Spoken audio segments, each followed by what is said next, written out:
On 12 November 2019, the sea rose 187 centimeters and flooded Venice and its lagoon, causing enormous damage to the city, its monuments, and its people. After just 1 year, the MoS.E went into operation, and its barriers rose for the first time. In its 1,600-year history, Venice is now protected from the sea. Since then, the MoS.E has continued to effectively protect the city and its lagoon. To date, defensive barriers have risen more than 20 times. Partial closures of the barriers have also been successfully tested to ensure maximum protection of the built-up areas and ongoing commercial traffic.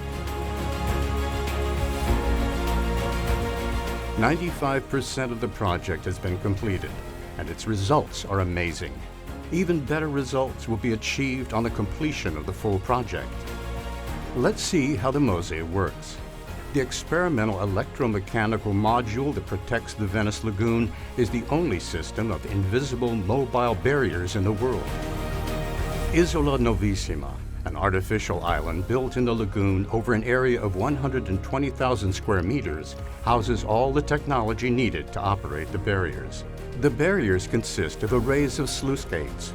Construction works involved a total of 78 sluice gates extending over a mobile dam length of 1.6 kilometers and weighing around 24,000 metric tons in total, plus 66 kilometers of underwater tubes, 48 kilometers of electric cable trays, 78 hinges weighing around 6,500 metric tons in total, 4,500 measuring instruments, 1,260 motorized valves.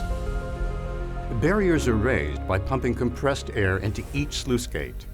In this way, the sluice gate is progressively emptied of the seawater that fills it, and by virtue of Archimedes' principle, begins to rise from the bottom of the canal until it emerges on the surface and forms a barrier to the propagation of the tide towards the lagoon.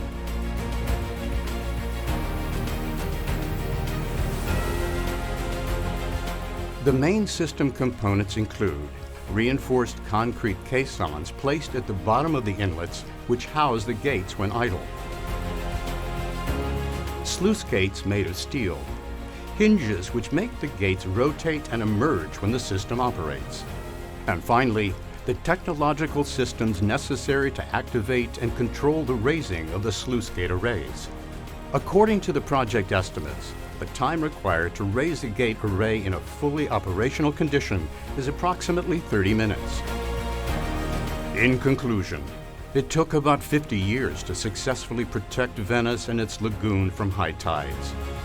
But today, the MoS.E has set a valuable, inspiring example worldwide. Venice is now at the forefront of tidal wave protection. And just like Venice, all other cities lying on a river delta can be saved.